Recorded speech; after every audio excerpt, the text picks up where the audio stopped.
오늘 우리에게 주신 하나님의 말씀은 신약성경 계시록 요한계시록 1장 1절부터 8절까지 말씀입니다. 오늘 우리에게 주신 하나님의 말씀은 신약성경 요한계시록 1장 1절부터 8절까지 말씀입니다. 우리 다 같이 자리에서 일어나셔서 우리 하나님을 경외하는 마음으로 한 목소리로 같이 봉독해 올립니다. 예수 그리스도의 계시라.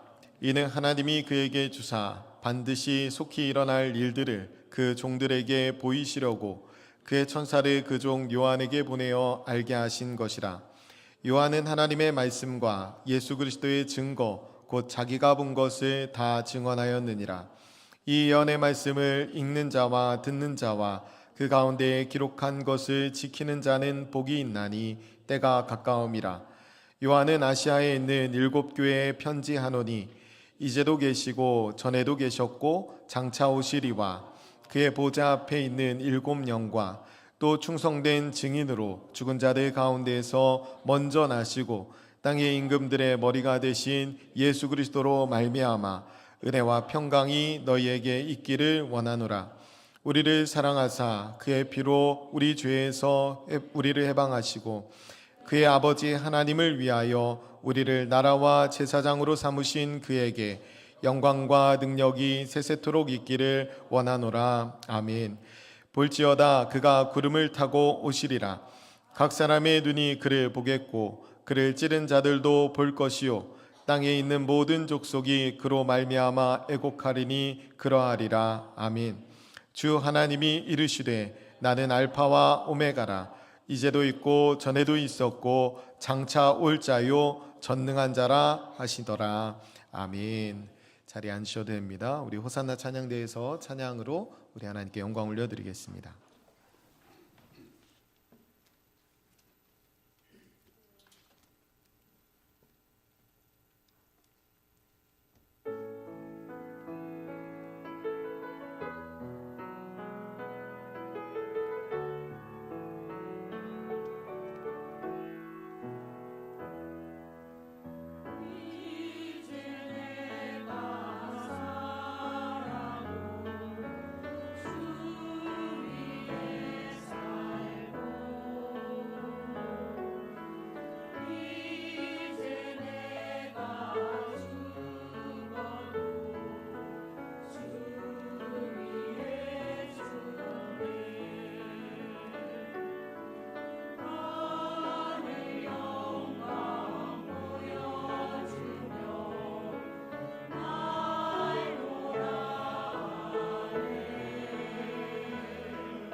기도하겠습니다.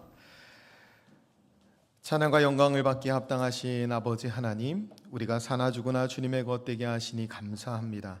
주님의 승리가 우리의 승리인 줄을 믿습니다. 이 시간 말씀 가운데 예수 그리스도의 영광, 예수 그리스도의 은혜, 예수 그리스도의 승리에 눈뜨는 시간이 되게 하여 주옵소서. 그래서 말씀을 붙들고 주님을 위한 삶을 새롭게 결단하는 은혜의 시간이 될 수 있도록 주님 도와 주옵소서. 하나님께서 우리 가운데 친히 말씀해 주실 것을 믿으며 살아계신 예수님의 이름으로 기도드립니다. 아멘. 오늘은 은혜와 평강을 사모하라 라는 제목으로 하나님 말씀 함께 나누도록 하겠습니다. 오늘은 서두에 말씀드린 것처럼 교회록 절기로는 마지막 주일이에요. 우리 달력으로는 한 달이 더 남아있지만 교회력으로 보면 오늘이 이제 마지막 주일, 왕이신 그리스도 주일입니다. 우리가 그리스도께서 우리의 왕되심을 고백하고 찬양하며 예배하는 주일인데요, 우리가 교회력을 예수님의 오심을 기다리면서 시작하고 이제 왕이신 그리스도 주일로 마치게 되는데, 우리가 이 주일에 기억할 것은 사실은 다시 오실 주님입니다. 그래서 우리가 마지막 주일에 기억해야 될 가장 중요한 주제는 재림이에요. 우리가 다시 오실 주님을 기다리고 주님의 마지막 때를 기다리는 자들에게 꼭 필요한 말씀이 요한계시록의 말씀입니다. 그래서 한 해의 마지막 주일에 우리가 요한계시록 말씀을 나누는 것은 큰 의미가 있을 거라고 생각이 듭니다. 우리가 흔히 요한계시록을 오해해요. 요한계시록을 좀 두려워하는 경향도 있고, 왜 그러냐면 이단들이 요한계시록의 말씀을 많이 왜곡하고 또 오용하기 때문에 그렇습니다. 그런데 사실 오늘 말씀에서 서두 1절에 밝혀 있듯이 예수 그리스도의 계시라라고 시작합니다. 우리가 예수님의 손을 붙잡고 이 성경을 읽으면 전혀 두려워할 필요도 없고 우리에게 너무나 중요한 책이에요. 그래서 특히 더더욱이 이 책은 오늘날 종말의 때를 살아가는 그리스도인들에게 너무나 중요한 책입니다. 우리가 종말의 때는 예수 그리스도가 이 땅에 오시면서 종말은 시작되었고 예수 그리스도가 다시 오시면서 종말은 완성됩니다. 그래서 우리는 이미 종말의 때를 살아가고 있어요. 그래서 교회를 종말 공동체라고 합니다. 그래서 종말의 때를 살아가는 우리에게 이 요한계시록의 말씀은 너무나 중요해요. 요한계시록이 좀 어렵게 느껴지는 이유는 뭐냐면 묵시문학이기 때문에 그래요. 당시에 우리나라로 하면 우리 일제시대와 같이 일제시대 때 독립을 위해서, 나라를 위해서 글들을 우리나라 사람들만 알게 쓰는 문학 기법이 묵시문학이라고 할 수 있어요. 그러니까 이 당시에 로마 사람들은 모르고 이스라엘 백성들만 알게, 그래서 그리머러를 쓰고 여러 가지 표현들, 상징들을 쓰면서 요한계시록을 썼던 겁니다. 그래서 요한계시록은 사실은 구약에 있는 내용들의 반복이에요. 그래서 성경은 성경으로 해석돼야 된다라고 칼빈이 이야기했는데, 우리가 구약을 제대로 읽으면 요한계시록을 정확히 잘 읽을 수 있습니다. 오히려 어린 아이들이 이 요한계시록의 내용이나 본뜻을 더 잘 이해하는 경우도 있어요. 큰 그림 어로를 이야기하면 어린 양이 나타나서 용을 이긴 이야기입니다. 이게 요한계시록 전체의 이야기예요. 여러분, 요한계시록이 말하는 것은 예수 그리스도가 승리하신다, 예수 그리스도가 곧 다시 오신다, 이 말씀이에요. 그리고 이 모든 역사를 누가 주관하신다? 하나님께서 주관하신다. 이게 요한계시록의 주제입니다. 그러니까 우리에게 결론을 알려주시는 책이에요. 그 끝에 결말을 알려주시는 책입니다. 드라마는 결말을 알면 재미가 없죠. 스포츠도 결말을 알면 재미가 없는데, 우리가 2002년 월드컵 보면서 막 지금 손에 땀을 쥐고 막 그러지는 않잖아요. 결과를 알기 때문에. 우리가 인생을 살아갈 때 이 세상의 끝과 하나님 구원 계획의 결과를 아는 것은 우리가 이 땅을 담대하게 살아갈 수 있는 비밀이 됩니다. 이 능력이 되는 거예요. 그래서 오늘을 살아갈 때 이 계시록의 말씀이 너무나 중요한 말씀이 됩니다. 우리가 7절 8절 말씀을 한번 같이 읽겠습니다. 7절 8절 같이 읽습니다. 볼지어다 그가 구름을 타고 오시리라. 각 사람의 눈이 그를 보겠고 그를 찌른 자들도 볼 것이요 땅에 있는 모든 족속이 그로 말미암아 애곡하리니 그러하리라. 아멘. 주 하나님이 이르시되 나는 알파와 오메가라. 이제도 있고 전에도 있었고 장차 올 자요 전능한 자라 하시더라. 아멘. 7절은 예수님의 재림, 그 다음에 8절은 하나님께서 이 모든 역사의 주관자이심을 말씀하는 겁니다. 예수님께서 구름 타고 오신다라고 되어 있잖아요. 손오공처럼 구름 타고 온다는 말 아닙니다. 여러분, 다니엘서에 나오는 말씀을 인용해서 오늘 기록하고 있는 건데, 예수님이 재림하신다는 거예요. 그런데 찌른 자도 본다, 땅의 모든 족속이 본다, 애곡한다, 이 말은 찌른 자도 구원받게 되고 모든 사람도 예수 믿으면 구원받는다는 말이에요. 그리고 그 예수님이 오시는데 이 모든 일의 역사의 주관자가 하나님이시라는 거죠. 주 하나님이 이르시되 나는 알파와 오메가라. 이 헬라어 제일 첫 단어, 제일 끝 단어예요.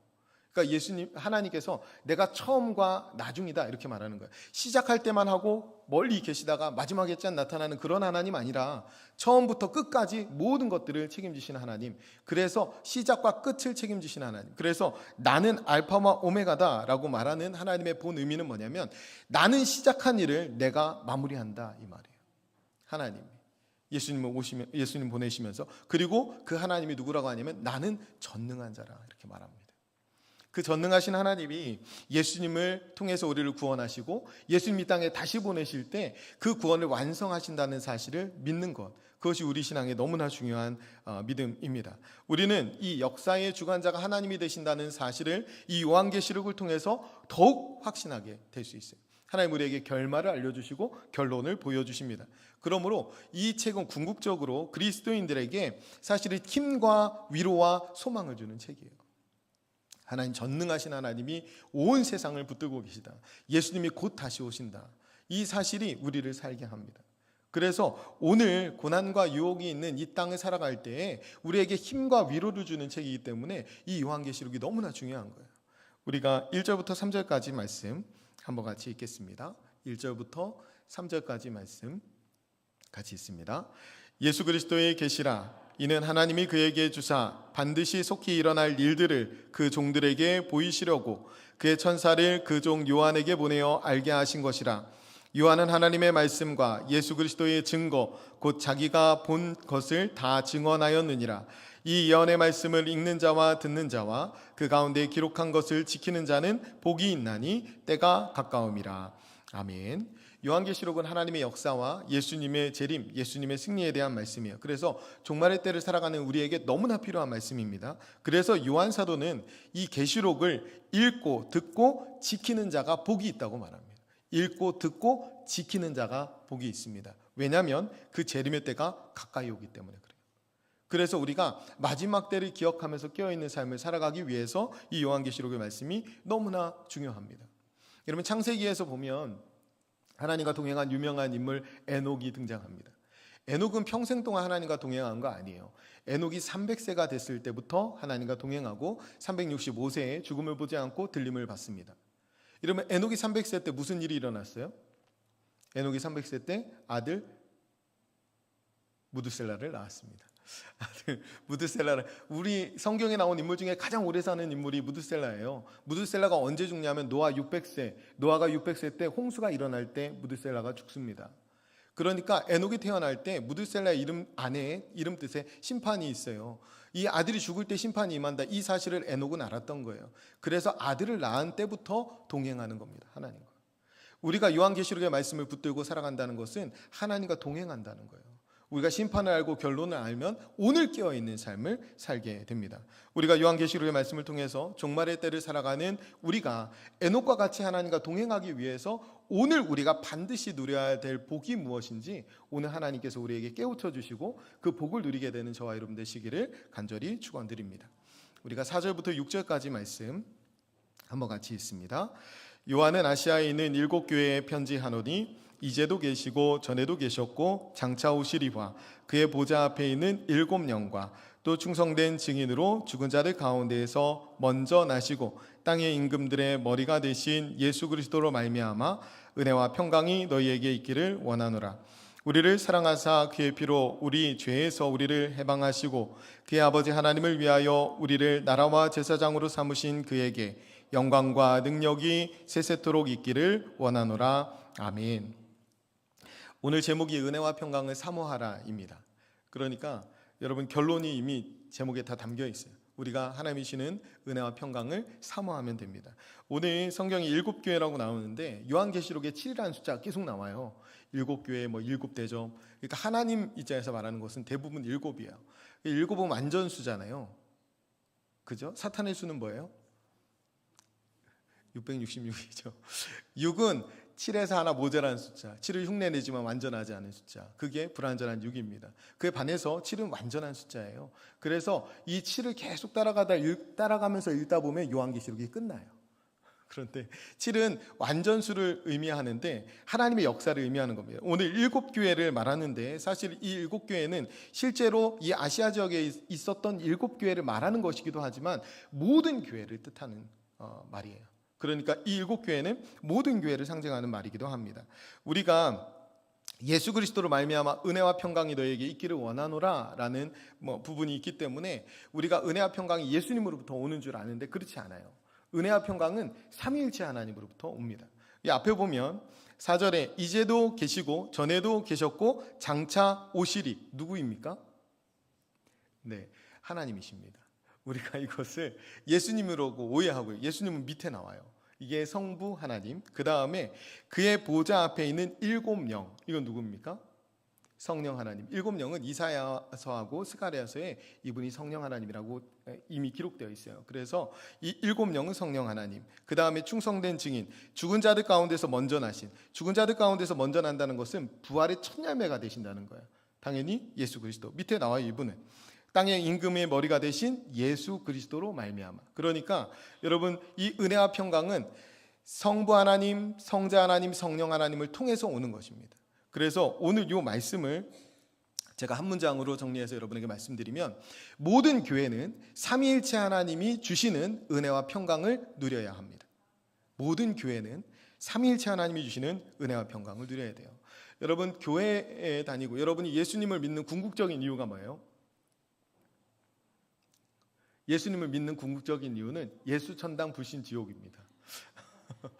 예수님을 믿는 궁극적인 이유는 죽어서 하나님 나라 가기 위해서요. 예수님 믿는 궁극적인 이유는 죽어서 하나님 나라 가는 것입니다. 그러면 살아서 하나님 나라를 사는 것입니다. 죽어서 하나님의 나라로 가고 그 다음에 살아서는 하나님 나라를 사는 것. 우리가 한 해 동안에 왕을 왕되게 하라 라는 표 하나님 우리에게 주셔서 이 표 붙들고 살아왔는데요. 우리는 이 땅에서 하나님을 왕으로 모시면서 살다가 죽어서는 하나님이 왕이신 나라에 가서 살게 되는 거예요.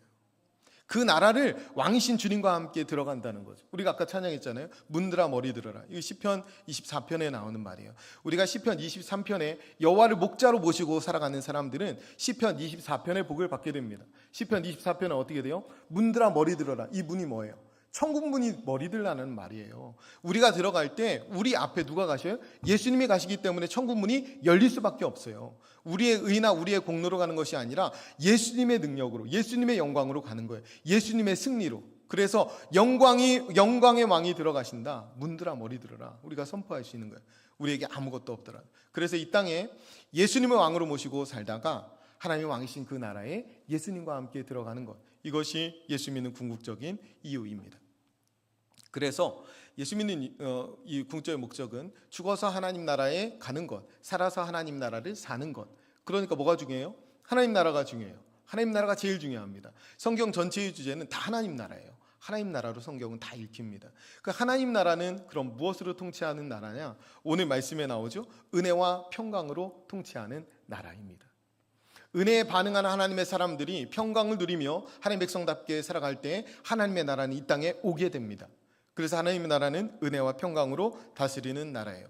그런데 우리가 이 은혜를 돈으로 바꾸기를 좋아하고 평강을 편안으로 착각할 때가 많이 있습니다. 이 하나님 나라와 반대로 세상은 뭐로 돌아가냐면 돈과 편안함으로 다스려집니다. 다 세상 사람들이 혈안이 되어 살아가는 건 뭐예요? 좀 잘 먹고 잘 살겠다는 거예요. 좀 편안하게, 남부럽지 않게. 결국에는 돈의 문제고 결국에는 편안함의 문제입니다. 그런데 우리가 하나님 나라에 산다고 하면서 은혜가 돈인 줄 알고 평강이 편안함인 줄 알고 살아간다면 그건 크게 오해하는 거예요. 우리가 하나님의 나라를 잃어버릴 수도 있습니다. 우리는 과거에 비해서 엄청 편안한 시대를 살아가고 있어요. 예수님 이 땅에 오셔서 공생애를 사셨지만 여러분 쉽게 타시는 자동차 한 번도 타보신 적이 없어요. 예수님 때를 예수님은 예루살렘 벗어나지 못했어요. 우리는 잘 다니잖아요. 우리는 엄청 편안한 시대를 살아가고 있죠.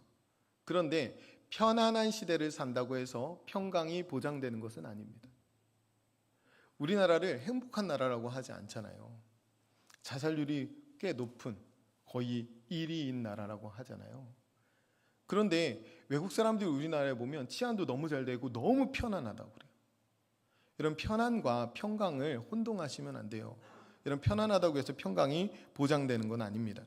바라기는 우리의 가정과 교회 그리고 우리의 일터에 하나님의 나라가 임하기를 바랍니다. 그 나라가 임할 때 하나님이 주시는 진짜 은혜와 평강이 넘치게 돼요. 그 나라 속에서 살아갈 때만 우리는 은혜와 평강을 누릴 수 있게 됩니다. 우리는 교회 다니면서 은혜라는 말을 제일 처음 배워요. 쉽게 흔히 사용하죠. 우리가 신앙생활을 할 때 어떤 단어에 대한 개념을 명확하게 갖는 것이 너무나 중요한데, 사탄은 오히려 중요한 말들을 왜곡시킵니다. 제일 많이 왜곡된 단어가 사랑이라고 할 수 있어요. 사랑을 조건적으로 만들죠. 근데 하나님의 사랑은, 아가페 사랑은 무조건적이에요. 은혜도 마찬가지입니다. 우리는 은혜를 어떻게 생각하냐면, 내 마음에 흡족하면 은혜롭다고 생각합니다. 오늘 말씀을 들을 때 여러분들이 마음 가운데 내 마음에 듣기에 흡족하면 은혜 받았다고 생각하십니다. 그리고 뭔가 마음에 걸림이 있고 마음에 찔림이 심하거나 아니면 마음에 뭔가 마음에 들지 않으면 은혜 받았다는 소리 안 합니다. 찬양 내가 찬양하지만 내 귀에 듣기 좋으면 그 찬양 참 은혜롭다 이야기합니다. 찬양을 듣거나 말씀을 들을 때 눈물이 찔끔 나잖아요. 그날 예배는 참 은혜로웠다고 표현합니다. 여러분, 그렇게 따지면 유행가 가사도 은혜로운 거 엄청 많아요. 여러분, 드라마도 굉장히 은혜롭습니다. 드라마가 훨씬 더 감동적일 때 많죠. 여러분, 은혜는 그런 게 아니라 은혜는 무자격자에게 무조건적으로 주는 선물이에요. 은혜는 무자격자에게 무조건적으로 주는 선물. 우리가 무자격자인데 무조건적으로 받은 게 뭐예요? 네, 구원, 예수 그리스도입니다. 그래서 우리는 은혜 받았습니다 라는 말은 예수님을 만났습니다 라는 말이에요. 오늘 말씀 가운데 은혜 받았습니다. 오늘 말씀 가운데 예수님의 음성을 들었습니다. 예수님을 만났습니다. 오늘 찬양 가운데 은혜 받았습니다. 오늘 찬양 중에 예수님을 만났습니다. 예수님께 내 마음을 올려드렸습니다. 이 고백이에요. 여러분, 이거는 유행가나 드라마에서는 절대 할 수 없죠. 우리가 예배의 자리에서만 경험하는 것입니다. 우리가 말씀과 기도를 통해서만, 찬양을 통해서만 이 은혜를 경험하게 돼요. 그래서 우리는 무조건적으로 베풀어 주신 이 하나님의 은혜를 깨달아야 합니다. 아무런 자격이 없는 자들에게 아무런 조건 없이 주신 예수 그리스도, 최고의 가치, 그 은혜 때문에 우리가 예배하는 거예요. 우리가 자격이 좀 된다고 싶어서 고개를 쳐드는 순간 은혜가 은혜되지 않습니다. 여러분, 지난주에 말씀드렸지만 보상심리, 공로주의, 율법주의 이거 내세우는 순간 은혜는 다 깨져버립니다. 내가 요만큼이라도 자격이 있는 것처럼 고개 드는 순간 은혜는 은혜되지 않아요. 우리가 아까 찬양 중에도 있었는데, 찬양대가 할 때 천한이라는 단어 있죠. 우리가 천하고 약하고 부족하지만 하나님 앞에 찬양할 수 있는 것, 그것이 은혜라는 거예요. 우리가 이 은혜를 가지고 하나님 앞에 나갈 때 진짜 은혜가 은혜될 수 있습니다. 그래서 지난주에 말씀드렸지만 늘 이런 생각 가져야 돼요. 나 같은 게 뭐라고, 이런 생각을 꼭 가져야 돼요. 반대로 하시면 안 된다고 그랬어요. 나 같은 게 뭐라고, 이런 말. 우리가 성경에서 은혜를 가장 설명할 수 있는 이야기가 뭐냐면 무비보셋의 이야기예요. 무비보셋은 사울의 손자 요나단의 아들입니다. 사울이 죽은 다음에 다 패배하죠. 그래 다윗이 다 승리하고, 그러면 사울의 손자는 원수의 손자인 거예요, 다윗에게는. 그런데 다윗이 요나단을 생각해서 이 무비보셋에게 은혜를 베풉니다. 무비보셋이 살 수 있도록 모든 것들을 보장해주고, 그리고 왕의 상에서 자기와 같이 밥 먹게 합니다. 그때 무비보셋이 뭐라고 고백하냐면 사무엘하 9장 8절에 이렇게 고백합니다. 그가 절하여 이르되 이 종이 무엇이기에 왕께서 죽은 개 같은 나를 돌아보시나이까 하니라. 아멘. 스스로 말하는, 내가 뭐라고, 내가 이 종이 무엇이기에 죽은 개 같은 나를 이렇게 돌보시나이까. 이게 은혜 받은 사람의 자세입니다. 받을 수 없는 것을 받은 자, 자격 없는데 자격 없는 자에게 무조건적으로 베푼 그 은혜를 받은 자들이 해야 될 태도예요. 이 무비보셋이 어떻게 살았냐면 사무엘하 9장 13절을 보면 무비보셋이 항상 왕의 상에서 먹음으로 예루살렘에 사니라. 그는 두 발을 다 절더라. 아멘. 이 장면이, 여러분, 이 다윗의 상에 앉아있는 무비보셋, 그러니까 원수의 손자 무비보셋을 한번 상상해 보세요. 다윗이 이 무비보셋에게 이렇게 은혜를 베푼 이유는 요나단 때문입니다. 어쩌면 우리가 무비보셋과 같아요. 우리가 예수 그리스도의 공로로 이 자리에 나오잖아요. 여러분, 무비보셋이 식탁에 올 때를 한번 생각해 보세요. 다윗이 앉아 있고 다윗의 아들들이 이렇게 쭉 앉아 있습니다. 그때 두 다리를 저는 이 무비보셋이 식탁으로 나오는 거예요. 그리고 다윗의 옆에 앉아서 밥을 먹는 거죠. 우리가 이 하나님의 식탁에 초대받은 하나님의 존귀한 자녀들이 되었습니다. 하나님께 은혜를 받았죠. 우리는 저 문을 들어올 때 때로는 절름발이처럼 들어올 때 많이 있습니다. 온전치 않은 모습으로, 세상 가운데 부끄러운 모습으로, 답지 못한 모습으로 살다가 전혀 자격 없음을 또 가슴을 치면서 들어올 때 있어요. 그러나 그렇게 들어올 수 있는 것은 다윗의 은혜 때문인 것처럼 마찬가지로 하나님의 은혜 때문이에요. 우리가 자격이 있어서가 아니라, 우리가 절름발이가 되어서 들어와도 하나님은 늘 우리를 품어주시고 안아주십니다. 그것이 하나님의 은혜예요. 그래서 우리는 하나님께 찬송가 10장을 늘 고백할 수 있어요. 아, 하나님의 은혜로 이 쓸데없는 자 왜 구속해 주는지 난 알 수 없도다. 이것이 우리 평생의 찬양이 됩니다. 도무지 알 수 없는 거죠. 죽은 개 같은 나를 하나님께서 왜 구원해 주는지 우린 도무지 알 수가 없는 겁니다. 자격이 없는 자에게 무조건적으로 베풀어 주신 은혜 때문이에요. 창조자 하나님이 나를 사랑하시고 나의 아버지가 되어주셨어요. 이것이 가장 큰 은혜입니다. 이 은혜를 누릴 때 비로소 세상이 줄 수 없는 평강이 우리를 지배하기 시작합니다. 우리가 그래서 찬송가 412장을 부를 수 있어요. 이 찬양은 스페포드라는 사람이 가족을 다 잃고 지은 가사예요. 내 평생에 가는 길 순탄하여 늘 잔잔한 강 같든지 큰 풍파로 무섭고 어렵든지 나의 영혼은 늘 편하다. 내 영혼 편안해, 내 영혼 편안해, 내 영혼 편안해. 여러분, 큰 풍파가 닥친 상황이에요. 그러나 그가 여전히 죽은 개 같은 나를 왜 구속해 주는지 난 알 수 없도다. 이 고백, 이 은혜 안에 있었기 때문에 이런 상황 속에서도 내 영혼이 편하다라고 하나님께 찬양할 수 있는 겁니다. 우리가 오늘 각자의 삶을 살다가 함께 모여 예배합니다. 우리 중에는 건강한 상태로 오신 분도 있겠지만 몸의 연약함 가지고 그대로 오신 분도 있으실 거예요.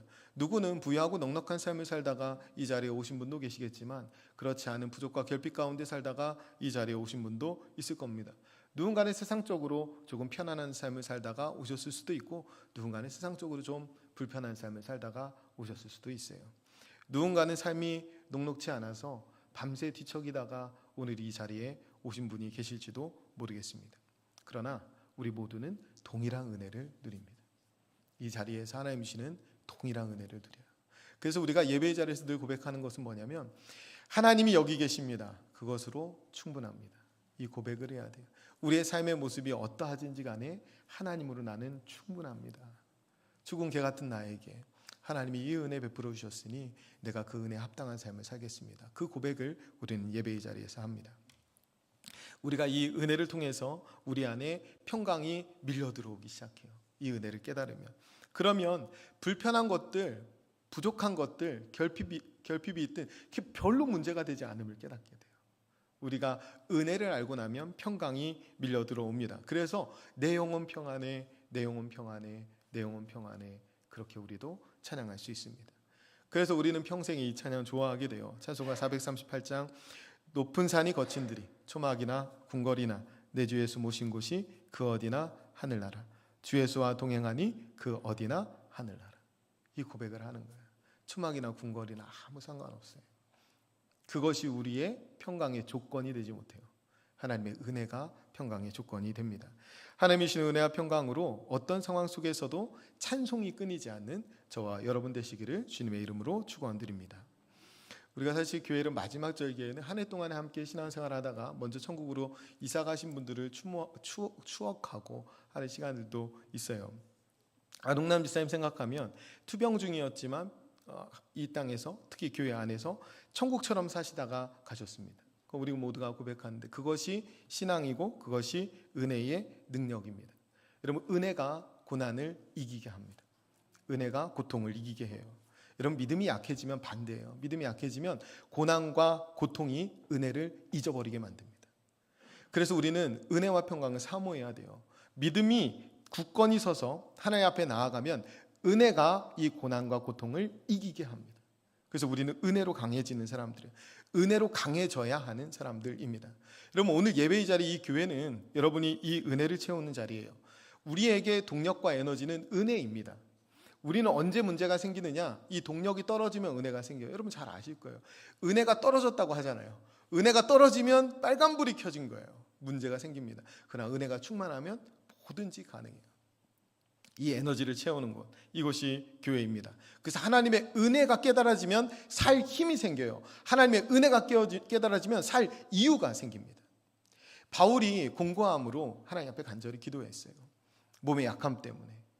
그런데 하나님 뭐라고 말씀하시냐면 고린도후서 12장 9절에 내 은혜가 내게 족하다 이렇게 말해요. 간절히 구했는데, 여러분, 세상적으로 아무런 힘도 없고 능력도 없는 것 같을지라도 주님이 우리에게 내 은혜가 너에게 족하다 이 말씀하시면 아, 그렇군요, 나 같은 자에게 주신 이 크신 은혜 깨닫고 그 은혜를 알면 다시 말씀을 붙들고 신뢰하며 세상 가운데로 나아가는 것입니다. 그것이 은혜로 사는 우리의 모습이에요. 은혜가 우리에게 동력이 됩니다. 삼위일체 하나님의 은혜로부터 나오는 힘으로 신앙생활하는 저와 여러분 되시기를 간절히 축원드립니다. 여러분, 은혜를 사모하셔야 돼요. 다른 것에 현혹되면 안 됩니다. 우리는 다른 걸로 강해지지 않아요. 은혜로 강해집니다. 은혜로 강해지는 하나님의 사람들이 되셔야 돼요. 그래서 은혜와 평강이 있기를 원하노라, 이것은 초대교회의 인사말이었어요. 은혜와 평강이 있기를 원하노라. 그래서 사도 바울이 서신서 13권을 쓰는 동안에 다 이 인사말이 이걸로 씁니다. 사도 바울뿐만 아니라 베드로 사도도 은혜와 평강이 있기를 원하노라. 은혜와 평강, 이것은 그리스도인에게 너무나 중요한 거예요. 은혜와 평강은 하나님과의 관계 속에서 주어집니다. 우리나라 말 중에 안녕하세요 이렇게 인사하잖아요. 이게 밤새 안녕했냐는 뜻이잖아요. 이 은혜와 평강이 있기를 원하노라 하는 이 인사말이 그와 똑같아요. 밤새 하나님과의 관계가 안녕하셨습니까? 이렇게 이해하면 저는 좋겠어요. 여러분, 하나님과의 관계가 온전할 때 우리는 은혜와 평강을 누립니다. 그래서 우리가 하나님의 사랑, 예수님의 은혜, 성령의 내주하심으로 하나님의 자녀가 되었어요. 이렇게 매일 축도 받으시잖아요. 하나님의 사랑, 예수님의 은혜, 성령의 내주하심으로 우리 하나님의 자녀가 되었습니다. 예수 그리스도께서 십자가에 죽으심으로 우리의 모든 죄를 대신 감당해 주셨어요. 그러면서 예수님이 다 이루었다라고 말씀하시잖아요. 원어상의 의미는 다 치루었다는 거예요. 죄값을 다 치렀다는 거예요. 우리는 죄에 묶여서 살아갈 수밖에 없고 하나님 앞에 나아갈 수 없는 존재였는데 그 죄가 완전히 해결됐어요. 그래서 부활하신 예수님이 제자들을 만나서 뭐라고 합니까? 너희에게 평강이 있을지어다 이렇게 말합니다. 왜? 십자가의 은혜로 구속해 주셨기 때문에, 예수님이 죄값을 다 치러주셨기 때문에 이제는 죄 때문에 두려워하고 죽음 때문에 절망하며 살 게 아니라 평강을 누리라는 거예요. 하나님과 단절되었던 관계가 이제는 연결되었습니다. 하나님의 아버지가 돼요. 그래서 평강을 누리게 되는 거예요. 우리는 예수님의 십자가 은혜를 통해서 우리 안에 평강이 밀려 들어오는 거예요. 예수님의 십자가 은혜 때문에. 그래서 은혜와 평강이 있기를 원하노라 라는 말은 이 초대교회의 상황으로 본다면 고난과 환난이 있을지라도 하나님과의 관계에 문제가 없기를 바란다 이 말이에요. 그러니까 이 본 의미는 지금 핍박이 있고 고난이 있잖아요. 그런데 그들에게 가서 은혜와 평강이 있기를 원한다는 말은 비록 고난과 핍박이 있더라도, 외부적인 불편함이 있더라도 너와 하나님 관계가 흔들리지 않기를 원한다는 거예요. 그래서 그 관계를 온전히 유지하면서 순교하더라도 하나님의 자녀답게 끝까지 믿음의 걸음을 걸어간 것이 초대교회의 사람들이었습니다. 모든 그리스도인들이 다 그랬어요. 여러분, 흔들리지 않는 하나님과의 관계 속에서 진짜 평안, 진짜 은혜를 누리는 저와 여러분 되시기를 간절히 축원드립니다. 여러분, 은혜로운 상태, 평화로운 상태와 하나님이 주시는 은혜와 평강은 달라요. 이것을 좀 구분할 수 있어야 합니다. 여러분, 일이 술술 잘 풀리고 세상에 보통 사람들이 하는 염려, 걱정, 근심 하나도 없는 것 같아도 하나님과의 관계가 소원해지거나 구원의 간격이 식어지면 그건 진짜 평강이 아니에요. 여러분, 우리가 모든 일이 잘 되고 소위 말해서 저 사람 참 잘 먹고 잘 사는 것 같다라고 하더라도 우리가 내 안에 은혜가 떨어지고 하나님의 사랑이 메말라가고 자꾸 죄가 내 안에 드러나면 그것은 진짜 평강이 아닙니다. 우리가 평화로운 상태와 평강을 혼동하면 안 돼요. 우리가 몸이 편안한 게 평강이 아니에요. 우리가 하나님과의 관계 속에서 진짜 평강을 누릴 수 있어야 합니다. 죄가 여전한데 평강을 누린다는 건 말이 안 돼요. 예를 들면 이런 겁니다. 가정에 하루가 멀다 하고 처자식을 두드려 팬 남편이 있어요. 그런데 비웁니다. 그런 남편이 있는데 그 남편 비유 맞추면서 참고 지내는 것은 진짜 평강이 아니에요. 그것은 평화로워 보이는 상태이지. 여러분, 우리가 죄 범벅이 되어서 세상 가운데 살아갔는데 세상에서는 참 편안해 보이는 삶을 살아간다고 하더라도 그 죄 가운데 하나님의 관계가 끊어져 있다면 그것은 평강이 아닙니다. 우리가 교회 안에 불법과 불의가 있고 부정과 부패가 있고 하나님이 기뻐하시지 않는 일들이 만연해 있는데 그거 괜찮다고 말하거나 아니면 괜히 시끄러우니까 그냥 덮어두자고 말하는 것은 그건 진짜 평강이 아닙니다. 그것은 겉으로만 보이는 평화로운 상태지. 우리는 모두가 하나님과의 관계가 온전해질 때 진짜 평강을 누립니다. 여러분, 힘이 들어도 잘못된 것을 바로잡는 것, 힘이 들어도 죄를 끊어내는 것, 내가 하나님이 기뻐하시지 않는 일을 행하지 않는 것, 그것이 평강을 사모하는 거예요. 갈등과 어려움을 겪더라도 하나님이 기뻐하시지 않는 일을 안 하는 것, 그거 끊어내는 것, 그것이 진짜 평강을 사모하는 행동입니다. 우리는 진짜 평강을 사모하면서 살아야 돼요. 그러니까 모두가 하나님과의 관계가 제일 중요해요. 누군가 하나님과의 관계가 멀어지고 있다면 그에게 하나님의 은혜와 평강을 사모하라고 권면해야 합니다. 그리고 그를 위해서 기도해야 돼요. 때로는 결핍과 부족 때문에 멀어지기도 하고 풍부와 넉넉함 때문에 멀어지기도 합니다. 우리는 하나님의 다양한 이유로 하나님에서 멀어져요. 그런 사람 본다면 다시 돌이켜서 하나님의 은혜와 평강을 사모하며 서라고 권면할 수 있어야 합니다. 결론으로 말씀드릴게요. 제가 민수기 말씀 한번 읽어드릴 텐데요. 민수기 6장에 이게 이제 독일 교회는 이걸로 축도하는데, 여호와는 내게 복을 주시고 너를 지키시기 원하며 여호와는 그의 얼굴을 내게 비추사 은혜 베푸시기를 원하며 여호와는 그 얼굴을 내게로 향하여 드사 평강 주시기를 원하노라 할지니라 하라. 아멘. 알파와 오메가 되시는 전능하신 하나님께서 우리에게 얼굴을 향하여 드사 복을 주시고 은혜 베푸시고 평강 주시기를 원한다는 거예요. 이게 진짜 엄청난 말씀이죠. 여러분, 우리는 하나님의 식탁에 초대받은 무비보셋 같아요. 날마다 은혜의 보좌로 나아갈 수 있는 것은 하나님의 은혜입니다. 하나님이 우리를 향해서 얼굴을 드시고 우리에게 복 주시고 은혜 주시고 평강 주시기를 원하시기 때문에 우리가 받는 거예요. 우리가 제일 중요한 건 뭐냐면 하나님의 얼굴을 보고 살아가는 것입니다. 하나님 우리에게 은혜의 보좌, 그 식탁 앞으로 우리를 초대하실 때 담대히 나아가서 하나님의 얼굴을 보는 거예요. 때로는 그럴 때도 있더라고요. 뭐냐면 고개를 못 들 것 같은 그런 때가 있잖아요. 우리가 삶에서 더 자격 없이 부끄러운 모습으로 살고 오고, 삶에서 내가 은혜를 아는데도 불구하고 세상 가운데 부끄러운 모습으로 살았을 때는 참 하나님 앞에 고개 들기 어려울 때도 사실 있잖아요. 그런데 오늘 말씀에 제가 읽어드린 말씀이 이렇게 있잖아요. 여호와는 그 얼굴을 내게로 향하여 드사. 우리가 못 들 때에도 하나님이 우리를 바라보세요. 우리를 바라보시고 은혜 베푸시기를 원한다는 거예요. 우리는 진짜로 하나님의 은혜의 식탁에 초대받은 무비보셋 같아요. 우리는 늘 하나님, 내가 뭐라고, 하나님 죽은 개 같은 나를 이렇게 사랑해 주셔서 오늘도 은혜의 자리로 부르시고 다시 은혜 채워주시니 세상에서 이 은혜의 힘으로 살겠습니다. 이 고백을 매주 하는 사람들이에요. 이 고백을 할 수 있다는 것 자체가 특권입니다. 삼위일체 하나님이 주시는 은혜와 평강을 사모하면서 이 종말의 때를 정말 깨어있는 그리스도인으로 살아가는 저와 여러분 되시기를 간절히 축원드립니다. 기도하겠습니다. 오늘 기도하실 때는 우리의 가정과 교회 그리고 일터에 하나님의 나라가 임하게 해주옵소서. 하나님이 주시는 진짜 은혜, 진짜 평강을 사모하며 살게 해주옵소서. 삼위일체 하나님의 은혜로부터 나오는 힘으로 신앙생활하게 해주옵소서. 은혜로 일어서게 하시고 은혜로 강해지게 해주옵소서.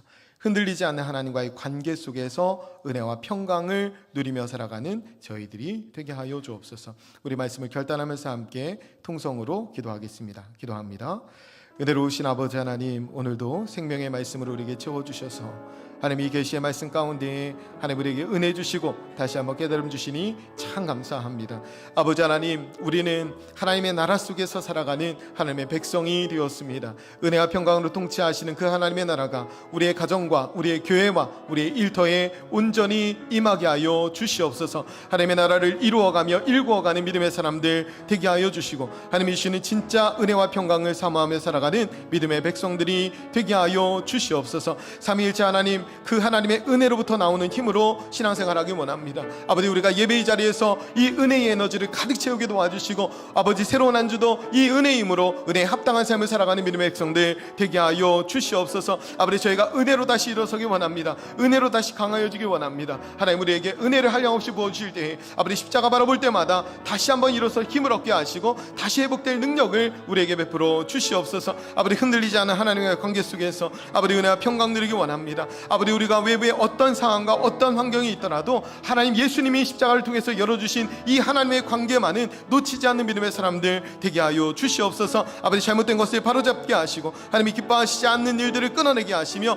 하나님께로 더 가까이 나아가 에녹과 같이 하나님께 늘 깨어서 동행하는 믿음의 사람들이 되게 하여 주옵소서. 아버지, 이 종말의 때에 아버지 하나님, 우리가 함께 아버지 이 때를 살아가는 종말 공동체로 아버지 우리 교회를 허락하여 주시니 감사합니다. 아버지, 날마다 말씀 가운데 깨어있는 믿음의 사람들 되게 하시고 서로를 사랑과 사랑으로 돌아보며 아버지 서로의 형편을 살피며 우리 모두가 함께 깨어있기 위하여 말씀으로 은혜와 사모함, 은혜와 평강을 사모하며 나아가는 믿음의 공동체가 되게 하여 주옵소서. 예배의 자리에 설 때마다 하나님의 은혜를 경험하게 도와주시고 우리를 은혜의 식탁으로 부르신 그 하나님 앞에 담대함으로 나아가 은혜와 평강을 누리며 살아가는 믿음의 사람들 되게 하여 주옵소서.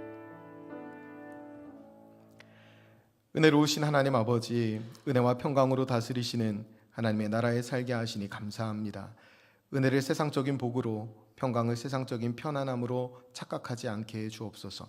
하나님과의 바른 관계 속에서 세상이 줄 수 없는 은혜와 평강을 사모하며 살게 해 주옵소서.